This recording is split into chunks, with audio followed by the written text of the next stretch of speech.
안녕하세요. 말씀 묵상과 영화 감상 오늘의 상상입니다. 성경인물 여호수아를 통해 약속의 상속자라는 주제로 은혜를 나누고 있습니다. 여호수아가 만난 사람들 4편의 에피소드 중에 오늘은 그 3번째 여호수아와 아간의 이야기입니다. 사람에게는 죄의 습성이라는 것이 있습니다. 하라는 것은 하지 않고 또 하지 말라는 것은 참 잘하는 그런 것을 말합니다. 오늘 소개할 영화는 2016년에 개봉되었던 곡성이라는 영화입니다.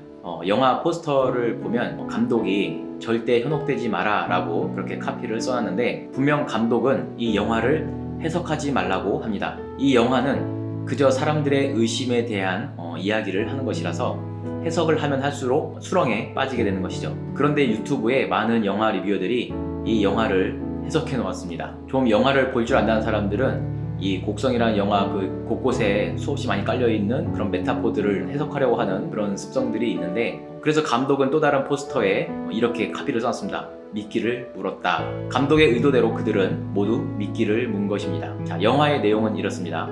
전라남도 곡성 어느 마을에 일가족 연쇄살인 사건이 일어났습니다. 경찰은 부검 결과 독버섯 때문이라고 발표했지만 너무도 끔찍하고 이해할 수 없는 상황에 사람들은 외지에서 온 한 일본인을 의심하게 됩니다. 그런 중 종구란 사람은 평범한 가정이며 한 경찰인데 그 종구의 딸도 피해자들과 같은 증상을 보이게 되는 것이죠.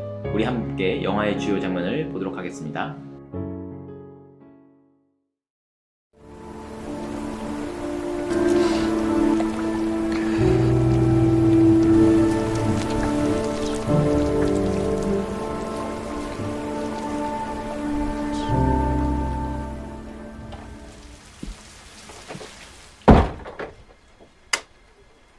여진아, 니 혹시 신라가 잃어버렸냐?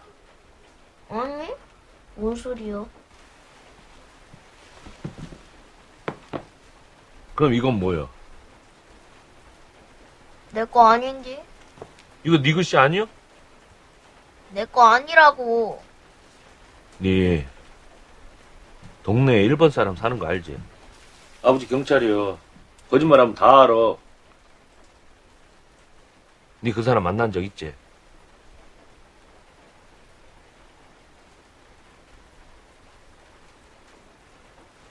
말해봐. 무엇을? 싹 다. 어디서 만났고 무엇을 했는가? 나가 왜 말해야 되는데? 중요한 문제일게. 무엇이 중요한데? 너 정말 이럴겨? 무엇이 중요냐고. 도대체가 무엇이 중요냐고. 무엇이 자네 며칠 전에 만나면 안 되는 것을 만난 적 있지? 누굴 찾아가 건드린 적 없냐고. 나아가 인제까지 본 악질 중에서 갑 중에 갑이요. 자네가 그곳을 건드려 불었어? 그러면 왜 하필이면 우리 네 딸내미냐고. 그 어린 것이 무신죄를 졌다고 하니. 예. 자네 낚시할 적에 뭐 어떤 게 걸려 나올지 알고 한가? 아니, 그놈은 낚시를 하는 거요. 그놈은 그냥 미끼를 던져본 것이고 자네 딸내미는 그곳을 확 물어본 것이요. 그것이 다요. 시방, 그 여자랑 같이 있어. 절대 현혹되지 마소. 절대 그년이 뭔 말을 하든 당장에 자네 딸한테 가야 되네. 뭔 말인지 알겠는가? 응? 알겠냐고. 그 도사요?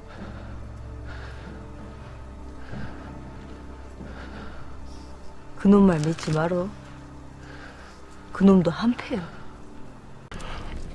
私が何者か、私の口でいくら言ったところでお前の考えは変わらない。お前は今も私が悪魔だと思え。それを確かめ。그 그 귀신이 덫에 걸리면 저 집 닭이 3번 올 것이오. 그때까지만 참아.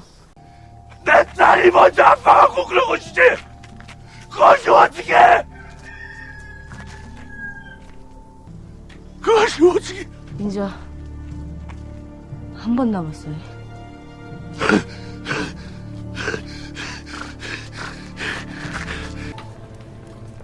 와다시니 후레테 미로.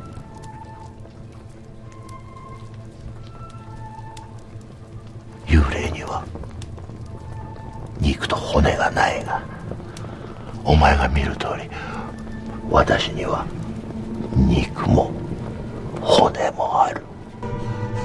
아니요. 절대 아니요. 나구만. 아니요. 제단 네 짓이구만.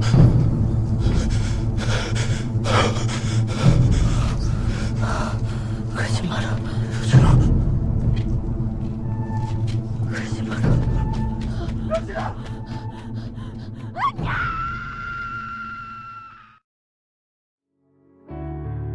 한여름에 보기에 참 등골이 오싹한 그런 장면들이 많이 있는 영화였습니다. 저는 어렸을 때부터 이 믿음이 좋아서인지 귀신을 무서워하지 않았습니다. 꿈에서 귀신이 나오면 오히려 제가 짱돌을 들고 귀신을 쫓아가는 그랬던 적이 많았죠. 그런 제가 청년 때 아주 무서운 악몽을 하나 꾸었는데 그 악몽이라는 꿈에는 귀신이 아니라 사람이 나왔습니다. 저는 그래서 그때부터 사람이 제일 무섭다 그런 생각을 하게 되었습니다. 다른 게 무서운 게 아니라 죄의식이 없는 사람, 죄의식이 없는 사람이 얼마나 무서운지 우리는 매일 뉴스를 통해서 보는 것 같습니다. 오늘 그래서 함께 나눌 말씀은 여호수아 7장 22절에서 26절까지의 말씀입니다. 여호수아 7장 22절에서 26절까지의 말씀입니다. 오늘 본문의 배경은 이렇습니다. 여호수아와 이스라엘 백성들은 요단강을 건넜고 또 여리고성을 무너뜨리면서 승승장구하고 있습니다. 그들의 사기가 천지를 진동하고 있습니다. 그러나 여리고성의 다음 탈환지였던 아이성이라고 하는 작은 성이 있는데 그 아이성을 함락하는 데에는 실패하고 맙니다. 여호수아가 아이성에 정탐꾼을 보냈는데 그들의 보고에 의하면 아이성은 그저 작은 성이니까 수십만 명씩 갈 필요 없이 그냥 2-3천 명만 가도 될 것 같다고 보고했습니다. 그래도 넉넉히 3천 명을 보낸 것인데 어찌된 일인지 아이성을 당해내지 못하고 36명이 전사하면서 이스라엘이 혼쭐나고 도망쳐 온 것입니다. 여호수아는 크게 절망에 빠집니다. 자신들이 충분히 강하다고 생각했지만 하나님이 함께하지 않으실 때에는 아주 작은 성조차 넘지 못할 만큼 형편없다는 것을 깨닫게 된 것이죠. 이스라엘이 패배한 이유에 대해서 하나님은 여호수아 7장 11절에 이렇게 말씀하십니다. 이스라엘이 범죄하여 하나님의 언약을 어겼다. 그것이 이스라엘이 패배한 이유라고 말씀하시죠. 그리고 어떻게 회복할 것인가에 대해서 말씀하시길 하나님께 온전히 드려진 물건에 손을 댄 자가 있으니 그를 찾아내서 제거하라는 것입니다. 하나님은 거룩하신 분으로서 지금 이스라엘의 중대한 전쟁 중에 이러한 악행을 결코 용서하지 않으십니다.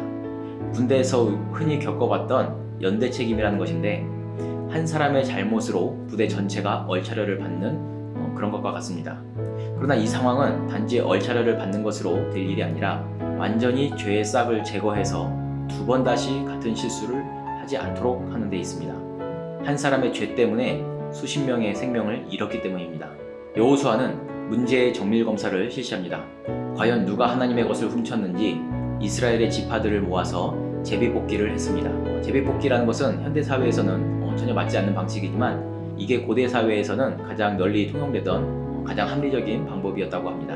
제비뽑기를 했을 때 이스라엘 전 지파 중에서 유다 족속이 뽑히게 되었고 또 제비를 뽑으니 유다 족속 중에 세라 족속이 뽑히게 되었고 또 제비를 뽑으니 그 중에 삽디 가족, 제비를 또 뽑으니 삽디의 손자 갈미의 아들 아간이라는 사람이 뽑히게 된 것입니다. 시날 땅의 아름다운 외투 한 벌, 은 200세겔, 그리고 50세겔의 금 한 덩이가 아간의 장막에서 발견된 것입니다. 우리 함께 본문 말씀을 읽겠습니다. 이에 여호수아가 사자들을 보내매 그의 장막에 달려가 본즉 물건이 그의 장막 안에 감추어져 있는데 은은 그 밑에 있는지라. 그들이 그것을 장막 가운데서 취하여 여호수아와 이스라엘 모든 자손에게 가지고 오매 그들이 그것을 여호와 앞에 쏟아 놓으니라. 여호수아가 이스라엘 모든 사람과 더불어 세라의 아들 아간을 잡고 그 은과 그 외투와 그 금덩이와 그의 아들들과 그의 딸들과 그의 소들과 그의 나귀들과 그의 양들과 그의 장막과 그에게 속한 모든 것을 이끌고 아골 골짜기로 가서 여호수아가 이르되 내가 어찌하여 우리를 괴롭게 하였느냐 여호와께서 오늘 너를 괴롭게 하시리라 하니 온 이스라엘이 그를 돌로 치고 물건들도 돌로 치고 불사르고 그 위에 돌 무더기를 크게 쌓았더니 오늘까지 있더라. 여호와께서 그의 맹렬한 진노를 그치시니 그러므로 그곳 이름을 오늘까지 아골 골짜기라 부르더라. 아멘. 사람들은 에이 겨우 그 정도쯤이야 한 번인데 용서해줘야지 라고 할 수도 있겠지만 솜방망이 처벌이 오히려 법을 악용하는 사람들을 더 부추기는 그런 모습들을 지금 우리 사회에서도 많이 볼 수 있는 것 같습니다. 하나님이 무서운 것이 아니라 사람의 어리석은 죄의 결과가 무서운 것이기 때문입니다. 하나님과 이스라엘은 언약 관계라고 했습니다. 고대 세계에서 언약은 곧 생명이 걸린 문제입니다. 그 언약 안에서 하나님은 이스라엘을 보호하시며 또 승리를 책임져 주시지만 이스라엘이 그 언약을 어길 때는 그에 따른 결과를 받아들여야만 합니다. 그래서 이스라엘 백성들이 아간의 죄를 발견했을 때는 너 때문이야가 아니라 각자 애통함과 또 자복함으로 눈물을 흘리면서 마치 자기 자신에게 돌을 던지는 심정으로 나의 옛사람을 죽이는 심정으로 형제 아간에게 돌을 던진 것입니다. 그리고 그날 아골 골짜기의 기억을 결코 잊지 않으며 자자손손 죄의 결과가 얼마나 무서운지를 전해주는 것입니다. 무엇이 아간으로부터 죄를 짓게 만들었을까요? 사람의 원죄라는 것. 마음에 하나님이 없는 사람은 그 공허함을 다른 것으로 채우려고 하는 죄의 습성들이 있습니다. 그래서 성경 로마서 1장 28절은 이렇게 말씀합니다. 또한 그들이 마음에 하나님 두기를 싫어하매 하나님께서 그들을 그 상실한 마음대로 내버려 두사 합당하지 못한 일을 하게 하셨으니 그래서 옛사람이 죽어야 새사람이 삽니다. 옛사람이란 에덴 동산에서 하나님의 말씀을 거역한 인류의 전형이었던 아담을 말합니다. 우리의 마음속에 아직도 그 옛사람이 살아있어서 우리는 하지 말라는 것을 더 재밌어하고 또 남의 떡이 더 커 보이는 그런 죄의 습성들이 아직도 많이 살아있습니다. 그래서 내 안에 그 옛사람으로 인해 우리는 하나님의 온전한 에덴의 축복을 누리지 못하고 평생 고생만 하다가 흙으로 돌아가는 것입니다. 그것보다는 예수 그리스도라는 새 사람을 우리의 마음에 모시고 하나님의 나라를 향해 죄와 싸워 이겨나가야 합니다. 그 믿음의 승리, 그 믿음의 싸움 이후에 약속된 상급이라는 것은 그냥 나 죽으면 소용없는 그런 땅의 것들이 아닌 영원한 하나님의 은총입니다. 그 영원하신 하나님의 은총이 지금 나의 이 믿음의 선한 싸움을 통해서 우리의 자손들에게 대대손손 이어지는 것입니다. 야고보서 1장 15절은 이렇게 말씀합니다. 욕심이 잉태한 즉 죄를 낳고 죄가 장성한 즉 사망을 낳느니라. 이런 것이 있습니다. 한국인의 3대 치명적인 질병이라는 것입니다. 이 CI라고 하는 것인데 이런 것입니다. 암, 뇌출혈, 그리고 급성 심근경색증입니다. 저는 이것을 이 3대 질병이라는 것을 우리 교회의 어떤 영적인 치명적인 3대 질병이라고 또 재해석을 합니다. 어떻게 하면 신자와 교회가 한 방에 무너지는가? 과연 무엇이 신자와 교회를 한 방에 무너뜨리는가? 첫 번째, 암이라는 것을 저는 교만이라고 이렇게 재해석했습니다. 교만은 마치 암세포와 같이 잘 드러나지는 않습니다. 그러나 천천히 자라나서 말기가 되면 모든 영적인 감각을 마비시키고 또 교회 사역을 무너뜨리며 공동체를 시험에 빠뜨리는 그런 것입니다. 독선과도 같은 것이죠. 그래서 하나님은 교만한 자를 싫어하십니다. 누구도 다 교만한 자는 좋아하지 않습니다. 자, 두 번째, 음란이라는 것입니다. 이 음란이라는 것은 마치 뇌출혈처럼 이성적인 판단과 또 양심의 감각을 잃게 만듭니다. 목회자들이 이것 때문에 교회의 전도의 문이 닫혀버립니다. 이 교회 안에 이 음란의 영이 임하면 교회뿐만 아니라 정말 한국교회 전체, 한국교회 목회자들의 전체의 신뢰에 타격을 주기 때문에 그 누구보다 목회자들은 특히 이 문제에 대해서 경각심을 가지고 있어야 됩니다. 자, 그리고 탐욕이라는 게 있습니다. 이 탐욕이란 것은 마치 급성 심근경색증과 같이 영적인 호흡을 막아버립니다. 견물생심이라고 하죠. 세상의 것을 부러워하고 또 이 손익을 따지는 버릇을 못 버리면 마치 가룟 유다처럼, 예수님을 팔아버린 가룟 유다처럼 정말 죄의 종이 되어버립니다. 이렇게 한국 교회를 한 방에 무너뜨리는 교만, 음란, 탐욕, 물질에 대한 탐욕, 이런 것들을 우리 교회가 정말 경각심을 가지고 또 그에 대한 장치들도 필요합니다. 이거는 교회 지도자들은 물론이고 우리 개인의 신자들 또한 뭐 어때? 라고 생각하지 마시고 정말 경각심을 가지고 자기 자신을 단단히 붙들어매는 그런 장치들이 있어야 됩니다. 자, 하나님과의 관계를 깨뜨리는 것이라면 과감히 끊어버릴 수 있어야 됩니다. 마치 그런 거죠. 내가 담배를 끊지 못하면 담배가 나를 끊게 되는 것처럼, 내가 내 안에 치명적인 죄의 습성을 끊지 못하면 그 죄의 습성 때문에 결국 내가 하나님과의 관계가 끊어지는 것입니다. 그것이 지옥인 것이죠. 나 스스로를 죽일 수 있을 때 예수 그리스도의 의를 힘입어서 새 사람으로 다시 태어날 수 있습니다. 옛사람이 죽어야 새 사람이 살 수 있는 것이죠. 우리는 살면서 여러 가지 피치 못할 상황 때문에 때로는 죄를 지을 수밖에 없는 그런 상황이 있기도 합니다. 그런 우리의 연약함을 우리는 하나님 앞에 솔직하게 고백하면서 주님 앞에 나아가야 됩니다. 그래서 오늘 나는 아무것도 아닙니다 라는 찬양을 고백하면서 주님 앞에 겸손히 나아가겠습니다.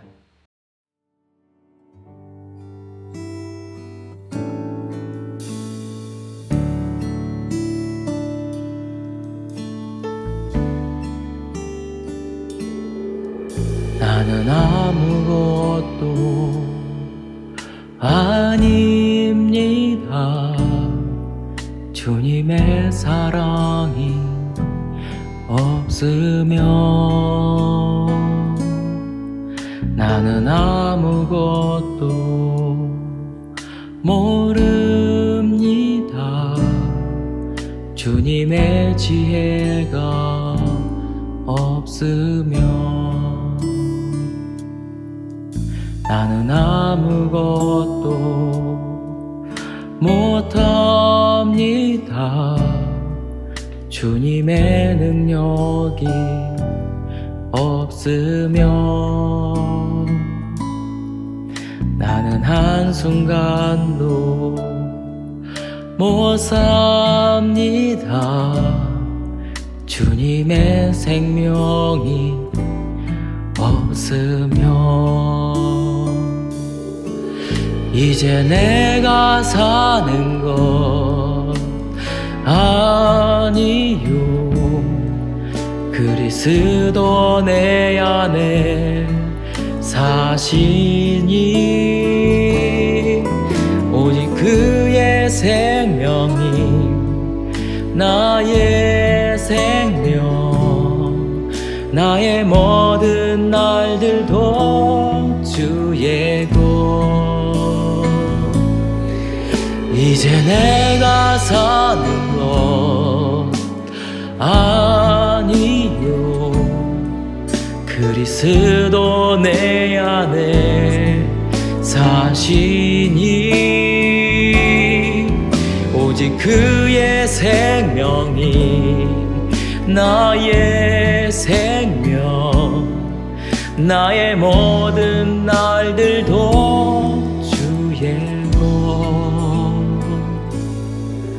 나는 오직 한 분 바랍니다. 나의 아버지, 나의 구원, 나의 주.